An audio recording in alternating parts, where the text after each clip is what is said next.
Queridos irmãos, queridas irmãs, que nos abençoe Jesus, este irmão e amigo incondicional de todas as horas. Fomos inesperadamente tolhidos pela emoção desta prece do Chico, tão conhecida, mas tão pouco praticada, porque a nossa reflexão do dia vai falar sobre brandura e vai falar sobre pacificidade. No capítulo 9 do Evangelho, Kardec reúne as duas bem-aventuranças referidas para que nós façamos uma reflexão a respeito de brandura, mansidão e principalmente a respeito de paz. Bem-aventurados os brandos, porque possuirão a terra. Mateus, versículo 4. Bem-aventurados os pacíficos, porque serão chamados filhos de Deus. Mateus, versículo 9. Para que nós sejamos brandos, para que nós sejamos pacíficos, é muito provável que nós tenhamos que desafiar o padrão que a sociedade nos coloca a respeito de brandura e a respeito de mansuetude. Porque a sociedade, o mundo terreno nos coloca que ser brando é um ato de covardia, é um ato de aceitação sem luta, e nos coloca que ser pacífico não conduz à evolução, não conduz ao progresso. Tanto é que conta a história que, estando uma grande embarcação perdida no mar, de repente avistou terra. E aproximando-se da terra, um dos marinheiros pôde ver uma árvore que na sua ponta tinha uma forca. Ele vira-se para o restante da população e fala: população do barco, estamos salvos, estamos chegando à civilização. Então, o sinônimo de civilização para nós tem sido progredir à custa de qualquer sacrifício, ser autoritário, buscar as conquistas, ainda que o preço seja a luta entre irmãos. Porque isto significa coragem. O que pensar de autocontrole? Para que eu preciso do autocontrole? Se eu tenho nações, se eu tenho grupos à disposição de fazer o que eu quero. Eu não preciso de autocontrole. Eu não gosto, eu peço que vá. Eu não quero, eu peço que ataquem. Mas Jesus, esse irmão, esse amigo incondicional de todas as horas, ele nos coloca, na verdade, que mansidão, brandura, só será possível se nós tivermos um autocontrole que nos leva a conhecer e a conter a nossa ansiedade, o nosso respeito e a nossa paz. Um religioso não espírita que viveu no século passado, até o ano de 1979, nas cercanias de Nova York, referindo-se a Jesus, John Fulton Sheen disse: durante toda a existência que esteve conosco, esperou 30 anos aprendendo, observando como nos podia auxiliar. Foram necessários apenas 3 anos para que ele imortalizasse os seus ensinamentos, principalmente na forma das bem-aventuranças. E percebendo a distância em que estávamos dos seus ensinamentos, propôs-se a 3 horas de suplício, pedindo ao Pai que nos perdoasse, até que entendêssemos o seu amor. Então, se Jesus espera 30 anos para nos conhecer, a forma melhor de nos apresentar seus ensinamentos, e passa por 3 longos anos, porque são longos anos para nós, naquela época inclusive, colocando todas as suas advertências com relação à ausência do amor, e ainda se oferece em 3 horas de absoluto suplício por nós, porque queremos resolver tudo em 2 minutos e acreditar que o relógio luta contra nós, porque é assim que nós falamos.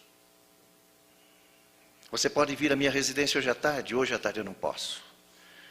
Mas eu preciso tanto falar com você, nós temos juntos conversado e trabalhando tanto, mas hoje à tarde eu não posso. E amanhã? Amanhã eu posso. Mas olha, entre 14 e 15 horas, porque às 16 eu tenho um compromisso. Às 17 eu vou atender aqueles que estão aqui comigo e que me pediram para que eu falasse para eles amanhã. Mas e eu? Não sou teu irmão? E a minha dor? Eu compartilho das 14 às 15 horas, amanhã. E poderá ser tarde. Poderá não ter dado tempo.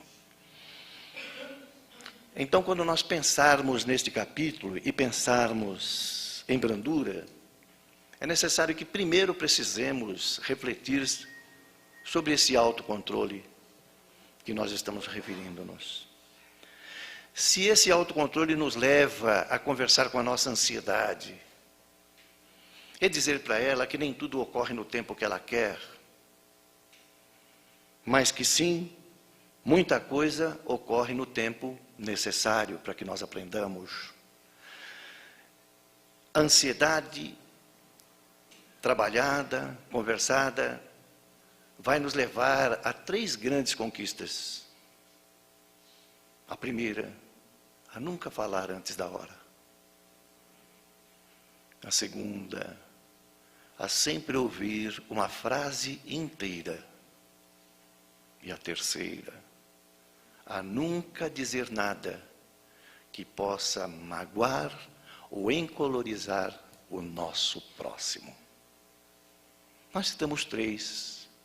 Tem outras tantas que nós poderemos obter contendo esta ansiedade. Esse autocontrole vai nos levar a entender a respeito do próprio respeito. O respeito está tão ausente da nossa existência hoje em dia, que às vezes nós nos esquecemos da sua verdadeira utilidade. Então tem sido muito comum, no trânsito, nós querermos ir ao revide. Tem sido prática comum nós entrarmos em um local público, um elevador, um saguão de consultório médico, um posto para poder abastecer o carro que nos está transportando, e ir pedindo o que queremos, esquecendo do por favor ou até mesmo do cumprimento. Boa tarde, bom dia, como você vai? Esse respeito exige, sim, que nós conversemos a respeito do nosso autocontrole. O autocontrole com relação a como nós estamos olhando o amor, como nós estamos olhando o nosso próximo. O autocontrole que contém os nossos impulsos.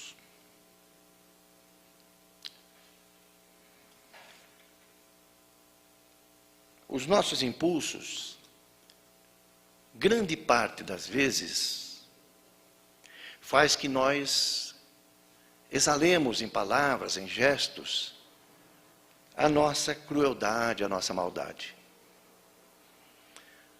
E se nós pararmos para pensar, todas as vezes em que somos cruel, ou todas as vezes em que somos maldosos, nós perturbamos a nossa própria carne. Porque aquela maldade carregada de ira, carregada de cólera, acaba em seus reflexos secundários nos atingindo, com dores de estômago, dores de cabeça, dores no braço, arritmia, Porque nós não contemos somente em ser maus. Nós queremos que o sofrimento causado, para quem quer que nós estejamos causados, seja expresso em forma de dor. Nós queremos sentir a dor de quem nós estamos causando a maldade. Exemplo muito simples. Às vezes queremos atingir alguém, fazemos um comentário maldoso e procuramos nos arredores, nas amizades dos arredores, para saber se, para quem nós mandamos a mensagem, recebeu. E mais do que isso, se sofreu com isto. Para que nós possamos sorrir. Está em moda o tal do Facebook. Quantos comentários, são fatos, nós vemos no Facebook, de desabafos que exalam vingança, cólera, que exalam a nossa necessidade de ser mal. É claro que tem coisas boas, mas nós estamos nos referindo que esse instrumento também é usado para esse tipo de atitude. Agora, quando nós temos uma atitude de bondade, ainda que ela seja por minutos, por segundos, quando nós temos uma atitude de bondade, nós fazemos bem à nossa própria alma. Vamos dormir e se lembrarmos desta oração do Chico, espera e ama sempre, dentre tantas belas, nós vamos perceber que nós estamos fazendo parte, com essas atitudes de amor, do que o Dr. Alberto de Almeida chama, em uma das suas memoráveis palestras, nós estamos fazendo parte do 5º Evangelho. Dr. Alberto de Almeida, em uma memorável palestra recente no Paraná, dizia que nós todos podemos estar, se quisermos, nesse momento, construindo o 5º Evangelho. Aprendendo através de todos os ensinamentos de Jesus, estudando cada capítulo do Evangelho segundo o Espiritismo e colocando à nossa disposição em forma de mudança de comportamento. Reunindo os familiares e perguntando para eles, pais, parentes, fala para mim, eu estou procurando mudar, ser brando, pacífico, eu estou conseguindo, eu estou te amando mais, eu estou te abraçando mais.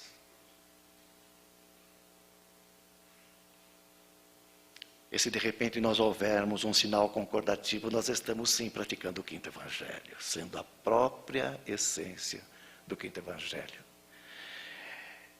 Essa brandura, esse autocontrole, vai fazer com que nós entendamos a paz. Não a paz do mundo, mas a paz de Jesus. E essa paz de Jesus começa conosco próprio. Essa paz de Jesus começa com o nosso cultivo destes ensinamentos que nós estamos aprendendo, transformando em atitudes.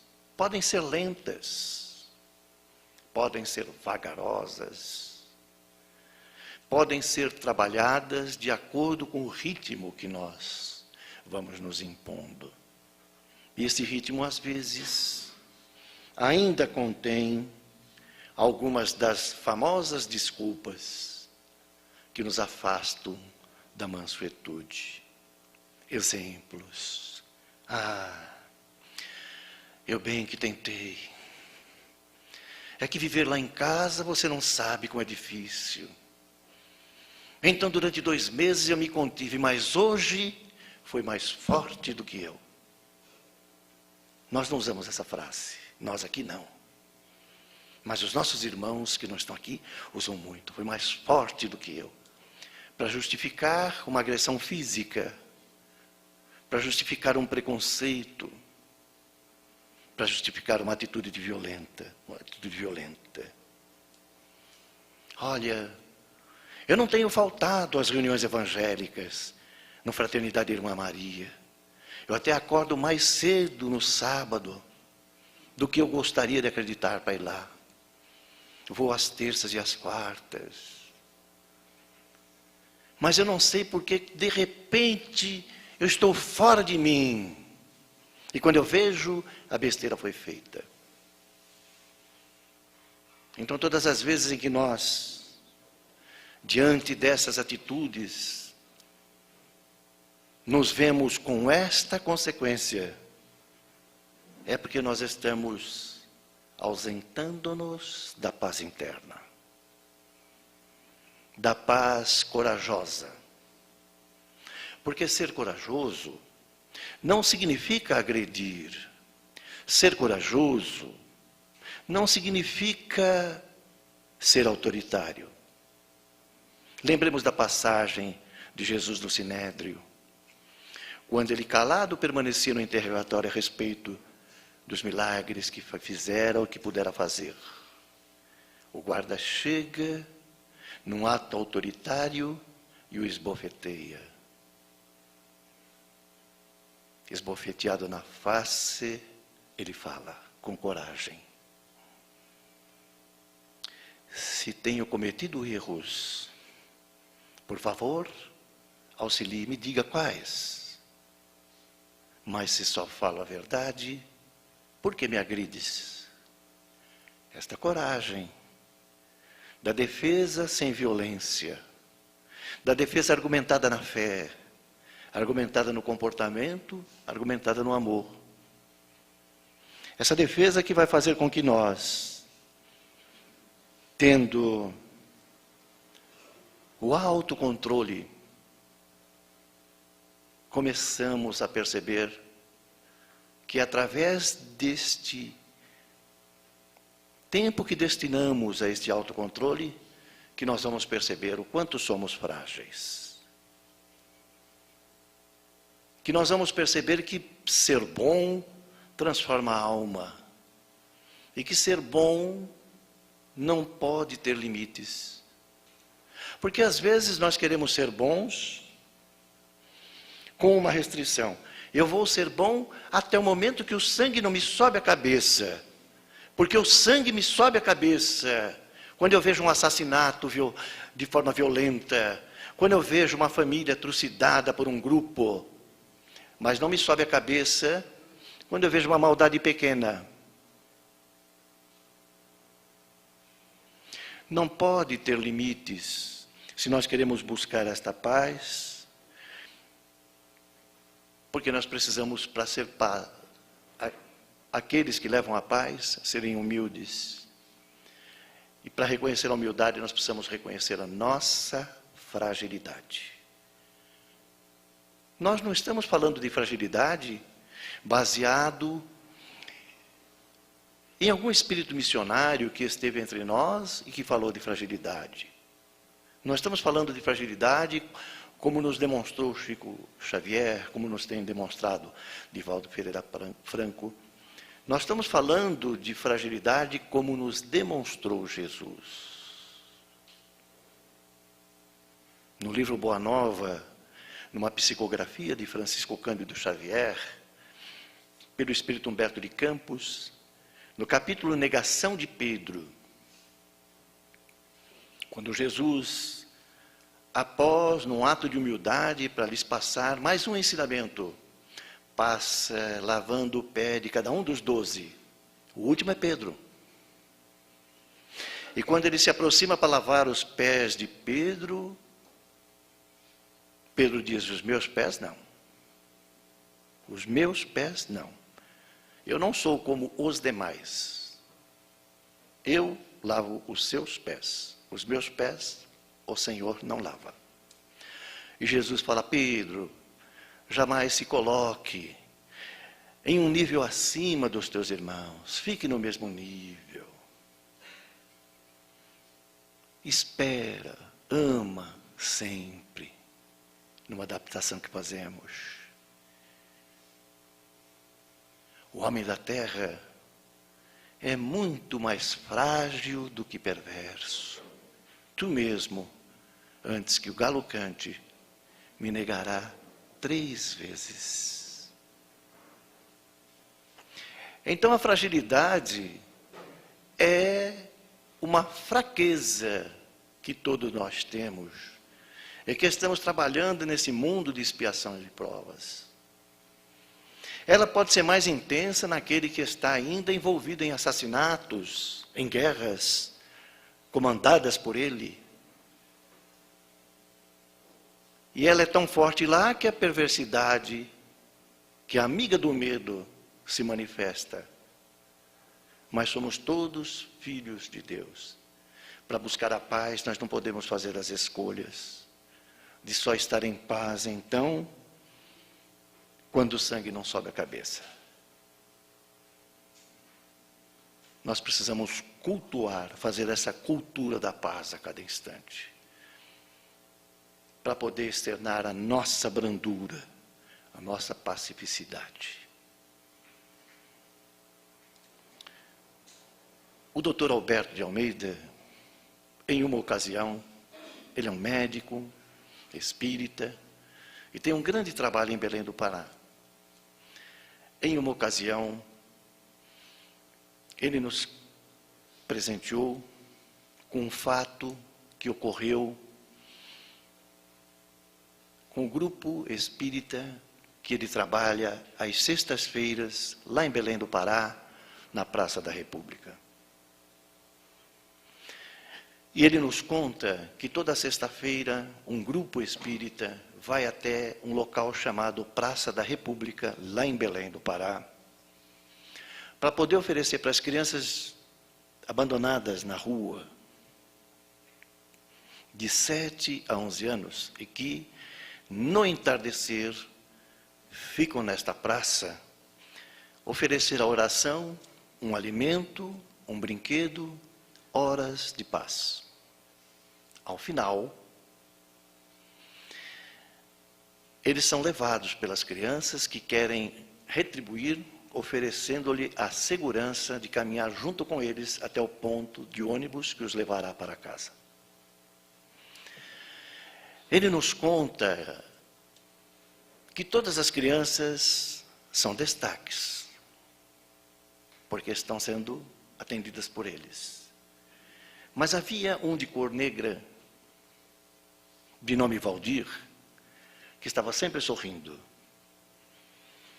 E se fosse ser observado só pelo seu sorriso, diria-se que era uma criança bem cuidada, não abandonada pelas ruas, devido aos dentes brancos e bonitos. Em uma destas sextas-feiras, depois de retornarem, Soraya, uma das companheiras de trabalho, disse: amanhã eu vou ao comércio. E no sábado ela foi ao comércio de Belém.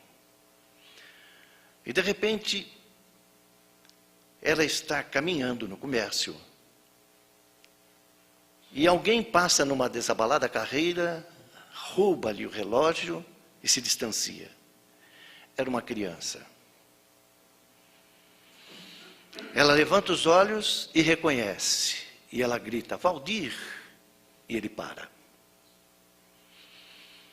E o doutor Alberto de Almeida diz assim, quando está nos contando: o Valdir para, porque estas crianças, estes irmãos abandonados nas ruas, não estão acostumados a serem chamados pelo nome. Eles são chamados de delinquentes, de maltrapilhos, de assaltantes, de morador de rua, de criança abandonada, mas nunca pelo nome. E quando ele se viu chamado pelo nome, ele parou. E quando ele viu que era a Soraya, ele foi até ela, que estava de calças jeans, agarrou-lhe nas pernas e disse: desculpa, professora, eu não vi que era a senhora. Ela caiu em choro e não conseguia conter o choro. E ele insistia: professora, perdoa, eu não vi que era a senhora. E ela continuou chorando, desatou em choro, não conseguiu conter o choro. Então ele, chorando também, a pegou pelas mãos e falou: eu vou levar a senhora em segurança. Volta para casa. E a levou até o ponto de ônibus, que ele sabia que ela podia estar em segurança. Ela passou uma semana muito atormentada no seu coração, procurando conciliar aquele momento com a paz. Mas a paz dizia que ela precisava fazer algo mais, melhorar algo mais. Então, na sexta-feira seguinte, ela foi, juntamente com o doutor Alberto, para o mesmo trabalho. E chegando lá, a primeira criança que correu até ela foi Jairo. Eu pensei que você não vinha, que você não tinha me desculpado. Eu não vi que era você. Mas faz tanto tempo, por que você levou tanto tempo para vir? Mas a semana foi a mesma, mas eu senti muito que você não veio antes. E disse a ela: por que você chorou? E ela disse, afagando-lhe os cabelos: porque nós estamos lhe tirando a brandura, a doçura, com a vida que nós estamos lhe oferecendo, que para você é normal. Porque você vai crescer e precisa ser um homem de bem. Ele falou: então eu vou lhe ensinar aonde pôr o relógio para você não ser roubada novamente. Então vejam, queridos, a fragilidade é uma característica que vem com o espírito encarnado no corpo físico num planeta de expiações e provas como o nosso. A perversidade é resultado do nosso medo, que vai se aumentando na medida em que, por exemplo, nós não sejamos capazes de, além de ser mansos e humildes, de termos a força de caráter e o domínio para poder perdoar. Jairo era uma criança. Este fato se passou há alguns anos, não sabemos quantos, talvez ele continue ainda sendo uma criança de 13 anos. Ou dependendo como foi que a sociedade lhe tratou, talvez ele ainda continue sendo uma criança de 19 ou de 20 anos. Completamente despreparada para entender os ensinamentos de Jesus. Porque a sociedade lhe afasta. O símbolo de civilização para a sociedade ainda é o domínio, a violência. Se nós não tivermos esta capacidade de perdoar, de trabalharmos junto à humildade e à mansidão, nós não estaremos de forma alguma sendo mansos. A frase é de Georges Chevreul. E ele fala: a mansidão e a humildade, que são inseparáveis, constituem força de caráter e do domínio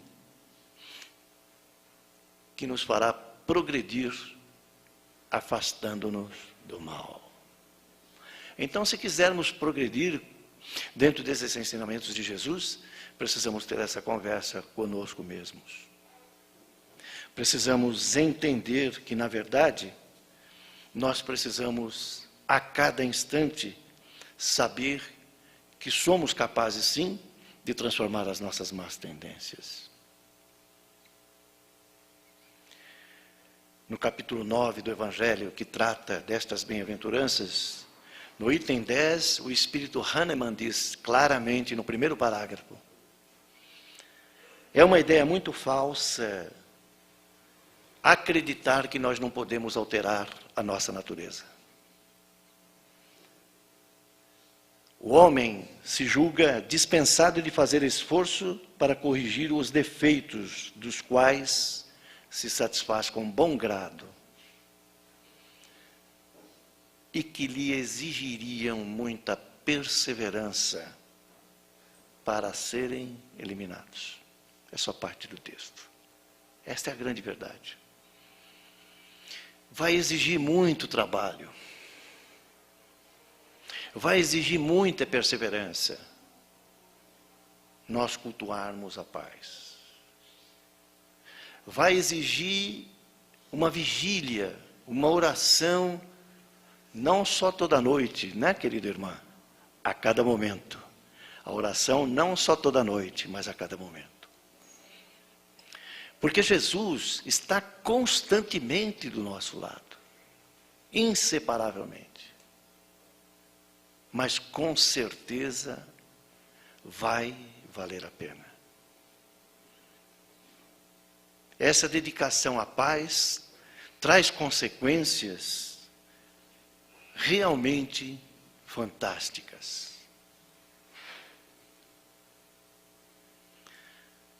Às vezes levam muitos anos para que elas sejam observadas, mas ela traz consequências fantásticas. Por volta de 1814, em uma aldeia na Áustria, perto de Salzburg, havia uma comunidade que reunia-se para comemorar a colheita e para comemorar o Natal. E a grande alegria desta comunidade, que era conduzida por um padre católico fervoroso, eram os cânticos nas missas da colheita e nas missas do Natal.